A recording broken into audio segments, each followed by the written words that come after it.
After waiting for a while and seeing that Madame Fong still hadn't come out, the man's arm on the back of her chair had almost reached her shoulders. She suddenly turned her face and looked him in the eye. "Li Nanheng, let's find a time to go on a date." Li Nanheng had just received a glass of lemon water from a passing waiter.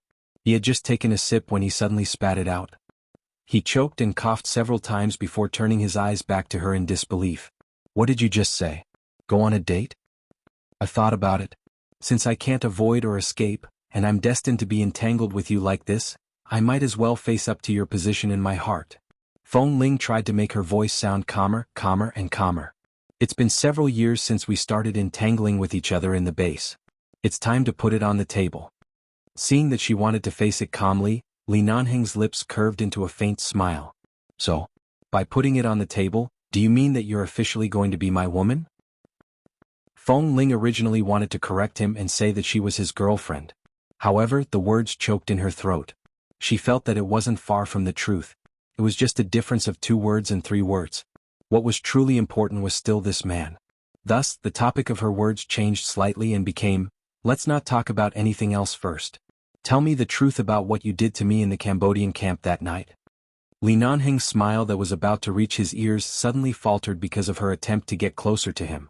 Looking at her eyes, it was clear that she had already guessed something. He coughed, raised his hand into a fist and put it to his mouth. He cleared his throat and continued to cough a few more times but did not answer. "What exactly did you do to me that night?" What else could he do? After being raised by him for so many years, he could only look at her but not eat her. There were several times when he couldn't control his desire and almost pounced on her. In the end, either because she was young or because of various emergencies, he was too busy to do anything to her. It wasn't easy for him to have sex, but because of the Cambodian incident, it was delayed for so long. In the middle he was still as poor as a monk. Later he finally held her in his arms and had a good sleep with her, but she happened to be on her period. Still he could only look at her but not eat her. That night he did go a little crazy. If it weren't for the last bit of rationality he had, he might have done something as shameless as fighting a bloody battle. However, he made her tired for an entire night. Later, he secretly washed her uncomfortable hands with hot water for a long time. After making sure that they were clean, he finally let go of her. That night, he was so ruthless, but he was forced to the extreme by this little vixen and had no choice but to be ruthless. Chapter 1178. Afterward, Fong Ling could not remember what they talked about. She only remembered that Madame Fong repeatedly invited her to visit the Fong family. The reason why Fong Ling's mind was not completely focused on this conversation was because not only was Li Nanheng still holding on to her hand, he had also whispered something obscene to her before Madame Fong returned to sit down. His words were so vulgar and explicit that Fong Ling's head immediately began to fume with anger. "Madame Fong, I'm sorry. If not for Madame Feng's presence, she would definitely have killed him." During this time, she glared fiercely at the man beside her several times, but Li Nanheng only smiled the entire time. Although the words he said earlier were extremely shameless, he could still smile faintly and say some pleasantries to Madame Fong. In the end, even though Madame Fong was reluctant to part with them, she was too embarrassed to continue chatting with the two of them. She repeatedly reminded Fong Ling to find more opportunities to eat and drink with her in the future. After receiving Fong Ling's approval, she finally left the coffee shop with a few steps back. After confirming that Madame Fong had left, Fong Ling instantly erupted in anger. She lowered her voice and cursed in a low voice, "This shameless scoundrel." In response, Li Nanheng turned her head around and lowered his head to kiss her urgently and accurately. The man did not hide his lustful gaze at all. It was as though if this wasn't a coffee shop and if there weren't waiters walking around in public, he would have directly stripped her on the spot. What did he say by her ear earlier? "That night you seduced me yourself. In the end you were still on your period. In order to make me sleep with you, you would rather use your hands to help me. Your hands were so soft and you kept holding on to me, refusing to let go. Your legs were wrapped around me. Tell me, could I have refused?" The man kissed her lips and held her face to prevent her from moving away. Couples often met in this coffee shop. Occasionally, when their feelings reached a certain level, it was common for them to suddenly hug and kiss each other. Although Li Nanheng's kiss was very aggressive, it was not just a light kiss. His kiss contained countless long-hidden desires. The heat and turbulence made Fong Ling wonder if she would be directly taken away by him and swallowed into his stomach. In order not to disturb them, the waiters who were passing by didn't even look in their direction. After being bitten by this bastard for a while, Feng Ling tried to push him away. However, she could not push him away, so she used her fingers to pinch his fingers. The man did not feel any pain. Instead, he held her hand tightly and pressed it against his waist. He then lowered his head and took a deep breath against her ear. His breath landed on the sensitive part of her neck, causing her body to tremble violently. "Li Nanheng." "Yes." Nanheng. Seeing that he was still leaning against her neck without moving, his breath tickling her neck, she raised her voice slightly. "Yes." "There are people here, don't?" Before she could finish speaking, the man suddenly pulled her hand down and pressed it against his crotch. Even through his pants, the warmth of her palm could still be felt.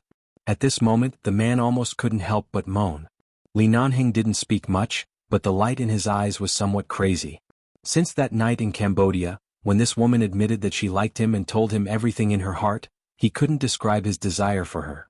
However, after returning to Los Angeles, because Jin Wan and Mo Jingshan were in the hospital, 11 Base still had many things to deal with the American police, and Feng Ling had been staying in Jin Wan's ward for several days. At this moment, something that had been suppressed for a long time almost burst out at this moment. It was not an exaggeration to say that it was so hard that it hurt. Why was this a coffee shop? When he called earlier, he should have asked her to find a hotel room and wait for him instead of accompanying her to meet Madame Feng. Madame Feng would not hurt her. What was there for him to worry about? What kind of bullshit gentlemanly rule was that? Facing a girl he had loved for so long and who actually had the same feelings for him, he only wanted to do one thing right now. He wanted to press her on the bed and make love to her. He wanted her stubborn eyes that almost never shed tears to redden because of him. He wanted her to lie on the bed crying and begging for mercy. He wanted her to take back the coldness that she always carefully maintained in front of others. He wanted to squeeze out all her rationality. He wanted to hear her call his name in a different tone, the kind that was a little mute, a little begging and a little sobbing, calling his name. He was intoxicated under the glass table in the cafe, pressing her hand down through his pants. No matter how hard she tried to pull her hand away, he wouldn't let her pull her hand away. He continued to press on top of her, rubbing himself against her. The burning sensation on her cheeks made Feng Ling feel as though she was about to burst into flames. There were so many people here. How dare he? Right now the man could not care less about her embarrassment and shyness. His muscles tightened and he pressed hard against her, but he could not extinguish the fire that had been hidden in his body for a long time. The fire burned in his heart. His primitive nature and deeply hidden feelings drove him to kiss her neck. He then held her chin with one hand and kissed her heavily on the lips. "Let's go to the hotel. Baby, I can't wait anymore," he murmured hoarsely against her lips. "If you don't help me resolve this little fire, I can only get hard every time I see you. I can't speak clearly at all. It just so happens that everything that needs to be solved has been solved. If there's anyone you don't like, tell me their name and I'll help you deal with them." Feng Ling looked at the 2 messages sent by this man and immediately replied. Feng Ling didn't find anyone unpleasant to the eye. "Be careful. Why didn't Li Nanheng say that he owed me during the day? Why is he so distant from me in just a few hours?" Feng Ling didn't. "I didn't have much contact with the people in the military. It had been so long since the incident with the commander.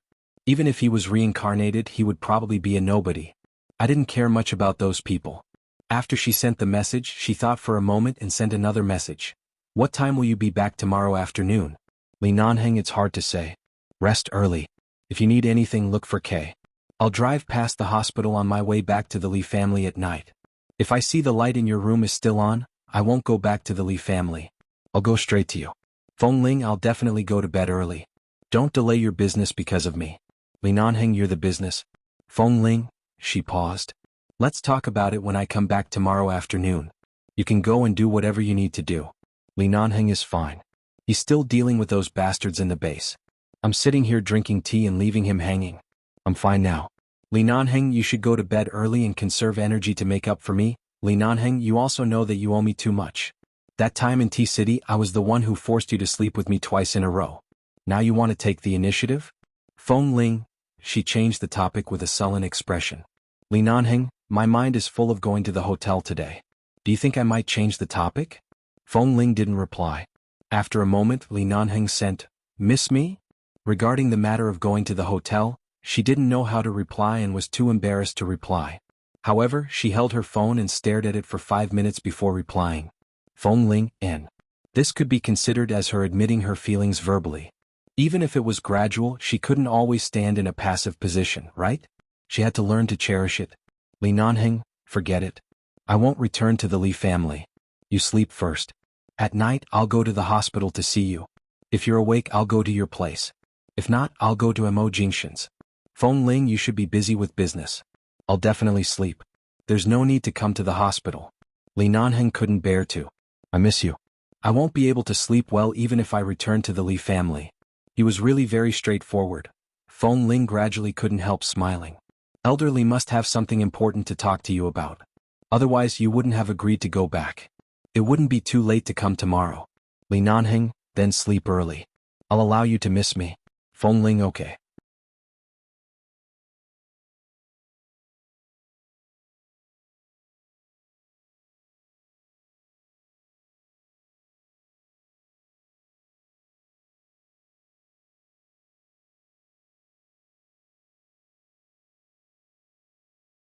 It's not as complicated as you think. This kind of training beyond our physical limits is not bad except that it's a little tiring. I also experienced this kind of training. If we find our physical limits as early as possible, we can break through our limits as early as possible.